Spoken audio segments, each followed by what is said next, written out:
नमस्कार, KP news bulletin में आपका स्वागत है। मैं पूजा आपके साथ। चलिए शुरू करते हैं आज की खबरों का सिलसिला। उससे पहले एक नजर आज की सुर्खियों पर डालते हैं। बीते लोकसभा क्षेत्र में कुल 8 विधानसभा क्षेत्रों में कल मतदान 65.13% रहा। बीदर पोस्ट डिवीजन की डाक अदालत 14 मई को।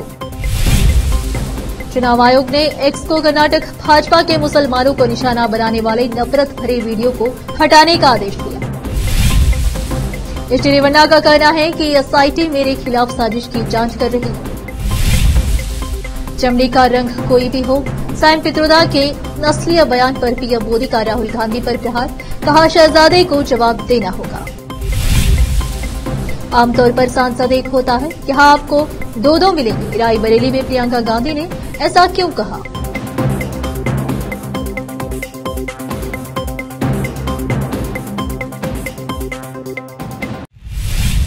समाचारों का सिलसिला शुरू करते हुए देखते हैं समाचार विस्तार से। पहले देखेंगे स्थानीय समाचार। बीदर लोकसभा क्षेत्र में कुल 8 विधानसभा क्षेत्रों में कल मतदान 65.13% रहा, तो वहीं बीदर जिला के 6 विधानसभा क्षेत्रों में 66.62% किए गए। कल मतदान शाम 7 बजे तक चलाने के बाद यह आंकड़े सामने आए हैं। बीदर में मतदान शांतिपूर्वक रहा। कुछ मामले दर्ज हुए, लेकिन पूरे लोकसभा क्षेत्र में मतदान शांति से हुए। अपने निर्धारित समय पर शुरू होकर समय पर खत्म हुआ है। बीदर पोस्ट डिवीजन की डाक अदालत 14 मई को सुबह 10 बजे डाक अधीक्षक बीदर डिवीजन बीदर के कार्यालय में आयोजित की जाएगी। डाक विभाग को संबोधित डाक सेवाओं से संबोधित सभी शिकायतें यदि कोई हो डाक अदालत में सुनी जाएगी। बीदर डिवीजन के डाक अधीक्षक ने जारी एक बयान में कहा कि सभी डाक ग्राहक 13 मई तक अपनी शिकायतें डाक या ईमेल द्वारा dobeidar.k@indiapost.gov.in पर भेज सकते हैं। विशेष संवाददाता की रिपोर्ट। रोकते ही समाचारों का सिलसिला ब्रेक के लिए। जल्द लौटते हैं ब्रेक के बाद।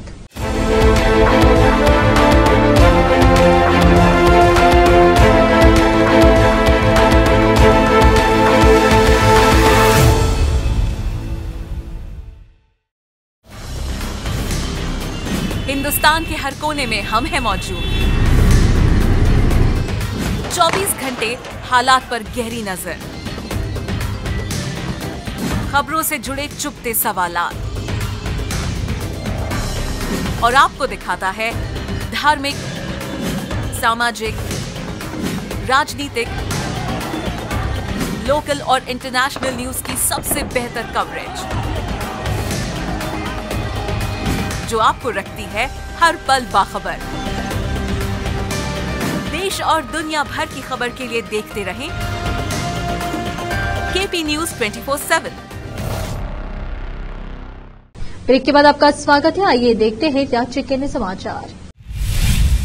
भारत के चुनाव आयोग ने माइक्रो ब्लॉगिंग प्लेटफॉर्म पर एक वीडियो में एएससी, एएसटी और ओबीसी लेवल वाले 3 अंडों वाला एक घोंसला दिखाया गया है, जिसमें राहुल गांधी का एक कैरिकेचर मुस्लिम लेबल वाला एक बड़ा अंडा जोड़ता है। अंडे फूटते ही और अंडे से जो पक्षी निकलता है उसका नाम मुस्लिम है और वह अन्य पक्षियों से बड़ा दिखता है और टोपी पहनता है और दाढ़ी रखता है। राहुल गांधी को बड़े पक्षी फंड को खाना खिलाते हुए दिखाया गया है, जबकि बाकी सभी को भूखा छोड़ दिया गया है। अंततः पक्षी बड़ा हो जाता है और दूसरों को खत्म कर देता है। 7 मई को एक्स के नोडल अधिकारी को एक संचार में ईसी ने कहा कि माइक्रो ब्लॉगिंग प्लेटफॉर्म को कर्नाटक के मुख्य निर्वाचन अधिकारी के माध्यम से 5 मई को पहले ही सूचित कर दिया गया था कि पोस्ट सूचना प्रौद्योगिकी अधिनियम और नियम की धारा 79(3)B का उल्लंघन है। सूचना प्रौद्योगिकी मध्यवर्ती दिशा निर्देश और डिजिटल मीडिया आचार संहिता नियम 2021 के 3(1)D हालांकि पोस्ट को अभी तक हटाया नहीं गया है, इसलिए एक्स को तुरंत पद हटाने का निर्देश दिया जाता है। इसे सक्षम प्राधिकारी की मंजूरी से जारी किया जाता है।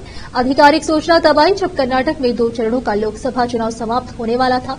कांग्रेस ने कर्नाटक के कई नागरिक समूहों के साथ मिलकर ईसीआई में एक याचिका दायर की थी, जिसमें चुनाव आयोग से वीडियो को लेकर भाजपा के खिलाफ कार्रवाई करने को कहा गया था। कर्नाटक पुलिस ने बीजेपी के राष्ट्रीय अध्यक्ष जेपी नड्डा, सोशल मीडिया प्रभारी अमित मालविया और कर्नाटक बीजेपी अध्यक्ष पीवाई विजेंद्र के खिलाफ भी मामला दर्ज किया था।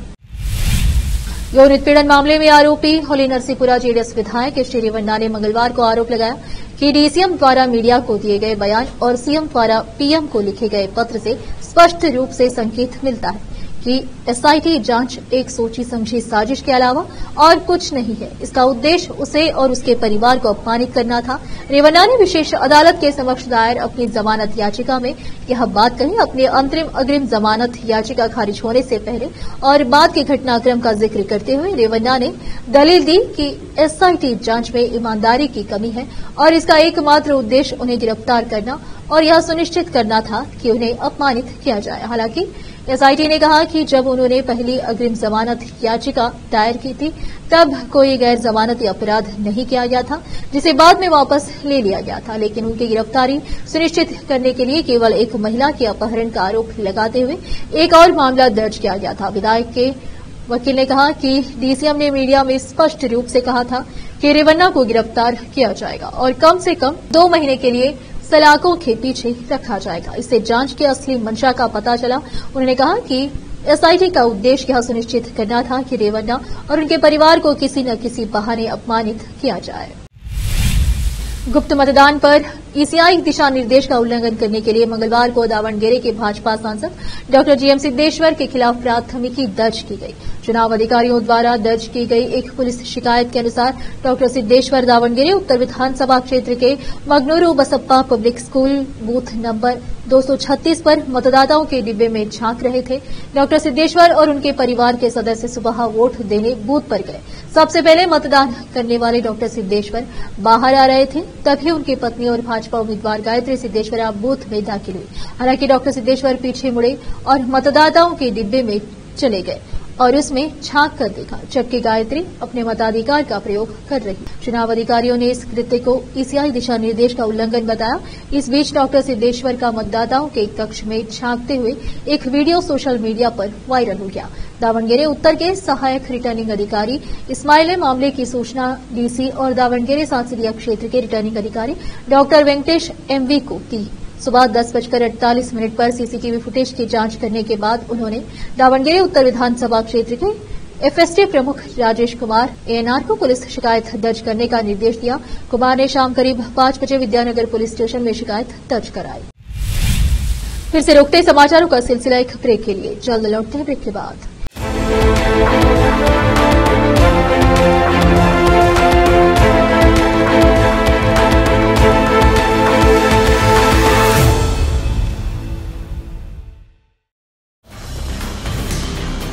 हिंदुस्तान के हर कोने में हम हैं मौजूद। 24 घंटे हालात पर गहरी नजर, खबरों से जुड़े चुपते सवालात और आपको दिखाता है धार्मिक, सामाजिक, राजनीतिक, लोकल और इंटरनेशनल न्यूज की सबसे बेहतर कवरेज, जो आपको रखती है हर पल बाखबर। देश और दुनिया भर की खबर के लिए देखते रहें केपी न्यूज 24/7। ब्रेक के बाद आपका स्वागत है। आइए देखते हैं देश के अन्य समाचार। लोकसभा चुनाव को लेकर ताबड़तोड़ प्रचार का दौर जारी है। प्रधानमंत्री नरेंद्र मोदी आज तेलंगाना राज्य में रैली कर रहे हैं। करीमनगर के बाद वरंगल में जनसभा को संबोधित किया। इस दौरान उन्होंने सैम पित्रोदा के नस्लीय बयान को लेकर कांग्रेस और राहुल गांधी जमकर हमला बोला। पीएम मोदी ने कहा कि शहजादा के एक अंकल अमेरिका में रहते हैं। उन्होंने कहा कि काली चमड़ी वाले अफ्रीकी है तो क्या कांग्रेस चमड़ी का रंग देखकर बात करती है। उन्होंने कहा कि चमड़ी का रंग कोई भी हो, हम कृष्ण के पुजारी हैं। पीएम ने कहा कि मुझे गाली दे सहन कर लूंगा, लेकिन देश के लोगों का अपमान सहन नहीं कर सकता। पीएम ने कहा कि क्या चमड़े के रंग के आधार पर योग्यता तय होती है? क्या हमारी राष्ट्रपति अफ्रीकी है? शहजादे को इसका जवाब देना होगा। वरंगल में जनसभा को संबोधित करते हुए पीएम मोदी ने कहा, मैं आज एक गंभीर सवाल पूछना चाहता हूं। मुझे आज बहुत गुस्सा आ रहा है। अगर कोई मुझे गाली देता है तो मैं सहन कर सकता हूं, लेकिन शहजादा के इस दार्शनिक ने इतनी बड़ी गाली दी जिसने मुझे गुस्से से भर दिया। क्या देश के लोगों की योग्यता स्किन के रंग से तय होगी? शहजादा को यह अधिकार किसने दिया? संविधान को सिर पर रखकर नाचने वाले लोग त्वचा के रंग के आधार पर मेरे देशवासियों का अपमान कर रहे हैं। कांग्रेस नेता प्रियंका गांधी ने रायबरेली में अपने भाई राहुल गांधी के लिए वोट मांगे हैं। उन्होंने कहा, सेवा की राजनीति आप समझते हैं, हमेशा देश के प्रति निष्ठा और जागरूकता दिखाई है। यहाँ राहुल गांधी को जिताएंगे तो आपको ऐसे ही सांसद मिलेंगे, आपको 2-2 लोग मिल जाएंगे। आमतौर पर एक सांसद होता है, लेकिन आपको 2-2 सांसद मिलेंगे। प्रियंका ने कहा, मैं भी यहाँ होंगी और वो राहुल भी होंगे, वो सांसद होंगे आपके और मैं उनके साथ साथ काम करूंगी, पूरे दिल से सारी समस्याओं को हल करेंगे, जैसे हमारे पूर्वजों ने किया। सियासी गलियारों में प्रियंका के इस बयान की खूब चर्चा हो रही है, क्योंकि वह जनता के सामने खुद को भी सांसद की तरह ही रिप्रेजेंट कर रही है, जबकि रायबरेली से चुनाव उनके भाई राहुल गांधी लड़ रहे हैं। राहुल गांधी के खिलाफ झूठ फैलाने में लगी बीजेपी की पूरी मश्तरी प्रियंका। कांग्रेस महासचिव प्रियंका गांधी वाड्रा ने बुधवार को आरोप लगाया कि बीजेपी की पूरी मश्तरी ही राहुल गांधी के खिलाफ झूठ फैलाने में लगी हुई है। बीजेपी पर निशाना साधते हुए उन्होंने यह भी कहा कि पार्टी धर्म, जाति और मंदिर मस्जिद के बारे में बात करती है, लेकिन लोगों से जुड़े वास्तविक मुद्दों के बारे में बात नहीं करती। गांधी परिवार का गढ़ समझी जाने वाली रायबरेली लोकसभा सीट से कांग्रेस प्रत्याशी अपने भाई राहुल गांधी के लिए प्रचार कर रही है। प्रियंका ने कहा कि रायबरेली के लोग नेताओं को अच्छी तरह समझते हैं। रायबरेली के थूलवासा में एक नुक्कड़ सभा में उन्होंने कहा, जब उन्हें इंदिरा गांधी की कोई नीति पसंद नहीं आई तो उन्होंने उन्हें भी हरा दिया। इंदिरा गुस्सा नहीं हुई बल्कि आत्ममंथन किया, आपने उन्हें दोबारा चुना। यह रायबरेली के लोगों की खासियत है कि वे नेताओं को समझते हैं। समाजवादी पार्टी के राष्ट्रीय अध्यक्ष अखिलेश यादव ने बुधवार को बहुजन समाज पार्टी के फेरबदल पर तंज किया। उन्होंने कहा है कि इस चुनाव में बसपा का एक भी सीट आती हुई नहीं दिख रही है। सपा सुप्रीमो ने कहा कि यही वजह है कि इतना बड़ा बदलाव किया है और बाजी बसपा के हाथ से निकल चुकी है। अखिलेश यादव का इशारा बसपा सुप्रीमो मायावती के उस कदम की तरफ था जिसमें उन्होंने आकाश आनंद को खुद के उत्तराधिकारी और पार्टी के राष्ट्रीय संयोजक की जिम्मेदारी से मुक्त कर दिया था। सपा मुखिया अखिलेश यादव ने बुधवार को एक्स पर लिखा, बसपा ने अपने संगठन में बड़े बदलाव का जो भी कदम उठाया है वो उनकी पार्टी का आंतरिक विषय है। दरअसल इसके पीछे असली कारण ये है कि भाजपा की एक भी सीट आती हुई नहीं दिख रही है, क्योंकि भाजपा के अधिकांश परंपरागत समर्थक भी इस बार संविधान और आरक्षण को बचाने के लिए इंडिया गठबंधन को ही वोट दे रहे हैं। इस बात को बसपा अपने संगठन की विफलता के रूप में ले रही है, इसलिए उनका शीर्ष नेतृत्व संगठन में इतना बड़ा फेर बदल कर रहा है, लेकिन अब बाजी बसपा के हाथ से निकल चुकी है। झारखंड में इस वक्त ईडी की बड़ी कार्रवाई देखने को मिल रही है। ईडी की टीम झारखंड के ग्रामीण विकास मंत्रालय में छापेमारी कर रही है। प्रवर्तन निदेशालय के अधिकारी गिरफ्तार आरोपी संजीव लाल को प्रोजेक्ट भवन लेकर पहुंची है, जहां ग्रामीण विकास मंत्रालय है, और रेड कर रही है। इतना ही नहीं, ईडी की टीम को संजीव लाल के दफ्तर से भी कैश मिला है। आपको बता दें कि आरोपी संजीव लाल झारखंड के ग्रामीण विकास मंत्री आलमगीर का निजी सचिव है। आज की कार्रवाई से 2 दिन पहले भी ईडी आधा दर्जन से अधिक ठिकानों पर कार्रवाई कर चुकी है। उस कार्रवाई में प्रवर्तन निदेशालय को 35 करोड़ से अधिक रुपए मिले थे। दरअसल ईडी ने राज्य के ग्रामीण विकास विभाग के चीफ इंजीनियर वीरेंद्र के राम को फरवरी 2023 में एक मनी लॉन्ड्रिंग मामले में गिरफ्तार किया था। उन पर कथित तौर पर मनी लॉन्ड्रिंग और अनियमितताओं के कुछ आरोप थे। उसी मामले में ईडी की टीम ने वीरेंद्र के राम और उनके करीबियों के ठिकानों पर छापेमारी की थी। इसके अलावा झारखंड सरकार के मंत्री आलमगिरी के निजी सचिव संजीव लाल के घरेलू नौकर के ठिकानों पर भी छापेमारी की थी। आरोपी संजीव लाल के नौकर के घर पर हुई छापेमारी में ईडी को बड़ी रकम बरामद हुई थी। उसके रेड के बाद अब ईडी की टीम ग्रामीण विकास मंत्रालय में रेड कर रही है। इस खबर को अभी अपडेट किया जा रहा है। एक बार फिर से रुकते हैं एक ब्रेक के लिए, जल्द लौटते हैं ब्रेक के बाद।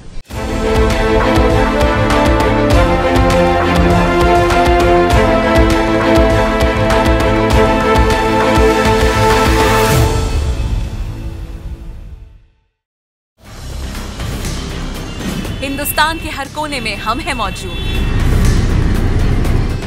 24 घंटे हालात पर गहरी नजर, खबरों से जुड़े चुपते सवालात, और आपको दिखाता है धार्मिक, सामाजिक, राजनीतिक, लोकल और इंटरनेशनल न्यूज की सबसे बेहतर कवरेज, जो आपको रखती है हर पल बाखबर। देश और दुनिया भर की खबर के लिए देखते रहें केपी न्यूज 24/7। ब्रेक के बाद आपका स्वागत है। अब देखते हैं अंतर्राष्ट्रीय समाचार। पाकिस्तान के पूर्व प्रधानमंत्री इमरान खान जेल में बंद हैं। और अमेरिका परेशान है। अमेरिका ने जेल में बंद इमरान खान समेत देश के सभी कैदियों की सुरक्षा सुनिश्चित करने की आवश्यकता पर जोर दिया है। अमेरिकी विदेश विभाग के प्रवक्ता मैथ्यू मिलर ने प्रेस वार्ता में अमेरिकी राजदूत डोनाल्ड ब्लूम और विपक्षी नेता उमर अयूब खान सहित पाकिस्तान तहरीक-ए-इंसाफ पीटीआई के नेताओं के बीच एक बैठक की बात स्वीकार की है। मैथ्यू मिलर ने कहा कि अमेरिकी राजदूत ने विपक्ष के नेता और पाकिस्तान तहरीक-ए-इंसाफ के अन्य वरिष्ठ सदस्यों के साथ इस्लामाबाद को अमेरिकी आर्थिक समर्थन जारी रखने सहित द्विपक्षीय संबंधों के लिए महत्वपूर्ण मुद्दों पर चर्चा की है। उन्होंने कहा कि पाकिस्तान और अमेरिका के संबंध में अहम है। डॉन न्यूज की खबर के अनुसार मिलर ने 71 वर्षीय खान के खिलाफ मनगढ़ंत आरोपों के दावों पर पाकिस्तान तहरीक-ए-इंसाफ के नेताओं के साथ हुई बातचीत में अमेरिका ने तटस्थ रुख बनाए रखने के अपने संकल्प को दोहराया है। अमेरिका ने कहा, हमारा रुख पहले जैसा ही है कि हम पाकिस्तान में चुनाव पर कोई रुख नहीं अपनाते। मिलर ने राजनीतिक दलों के प्रति निष्पक्षता बनाए रखते हुए बुनियादी मानवाधिकारों को कायम रखने के महत्व पर भी जोर दिया।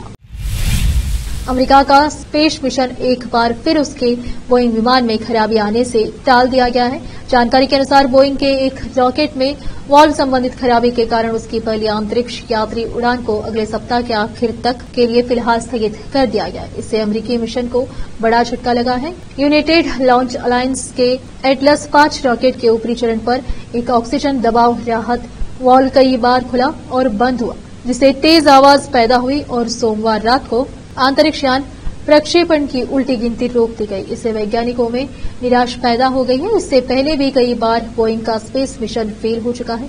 कई बार कोई न कोई तकनीकी खराबी की वजह से बोइंग की उड़ान को रोकना पड़ा है। बताया जा रहा है कि कंपनी के अभियंताओं ने मंगलवार को पता लगाया कि वाल्व अपनी तय परिचालन सीमा से बाहर निकल गया है और अब उसे हटाना होगा। इसके बाद ही मिशन को फिर से जारी करने का प्लान तैयार किया जाएगा। यह समस्या पकड़ में आने के बाद तय किया गया कि प्रक्षेपण 17 मई से पहले नहीं किया जाएगा। अंतर्राष्ट्रीय अंतरिक्ष स्टेशन के लिए रवाना होने वाले स्टार लाइनर कैप्सूल की प्रशिक्षण उड़ान के लिए national aeronautics and space administration NASA के अंतरिक्ष यात्रियों बुच विल्मोर और भारतीय मूल की सुनीता विलियम्स को चुना गया है और वे कैप केनावेरल में ही रहेंगी। स्टारलाइन की इस पहली अंतरिक्ष यात्री उड़ान को कुछ तकनीकी समस्याओं के कारण पहले ही 1 साल की देरी हो चुकी है। फिर से एक नजर सुर्खियों पर। बीदर लोकसभा क्षेत्र में कुल 8 विधानसभा क्षेत्रों में कल मतदान 65.13% रहा। बीदर पोस्ट डिवीजन की डाक अदालत 14 मई को। चुनाव आयोग ने एक्स को कर्नाटक भाजपा के मुसलमानों को निशाना बनाने वाले नफरत भरे वीडियो को हटाने का आदेश दिया।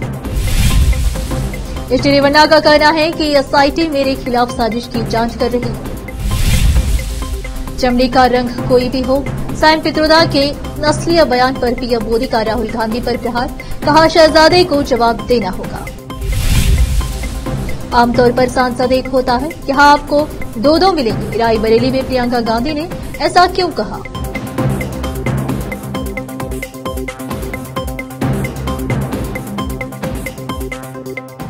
केपी न्यूज के बुलेटिन में आज इतना ही। आप देख रहे थे हमारा चैनल केपी न्यूज 24/7। धन्यवाद।